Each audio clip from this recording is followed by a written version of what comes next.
নোকিয়ার ফোনের চাহিদা খুব বেশি, কিন্তু বর্তমানে নোকিয়া ফোনে প্রচুর পরিমাণে ডুপ্লিকেট থাকার কারণে আমরা অ্যাকচুয়াল কিভাবে বুঝবো যে আমরা যে নোকিয়ার ফোনটা কিনছি সেটা জেনুইন এবং সেটা অ্যাকচুয়াল কপি না, জেনুইন প্রোডাক্ট কিনা।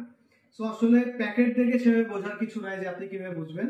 বাট আপনারা একটা কাজ করতে পারেন, আপনারা প্যাকেটটা খোলার পরে এবং প্যাকেটের সাইডে দেখবেন এখানে লেখা থাকবে মেড ইন বাংলাদেশ। যদি এটা মেড ইন বাংলাদেশ লেখা থাকে বুঝবেন যে সেটা অরিজিনাল, কারণ এখন ভিয়েতনাম কিংবা অন্যান্য দেশের কোনো মেড ইন পাওয়া যায় না, শুধুমাত্র বাংলাদেশের অ্যাভেলেবেল পাওয়া যায়।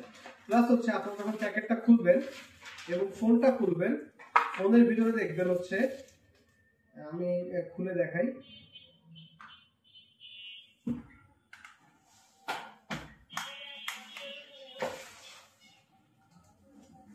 ফোনের ভেতরে দেখবেন মেড ইন বাংলাদেশ লেখা আছে কিনা।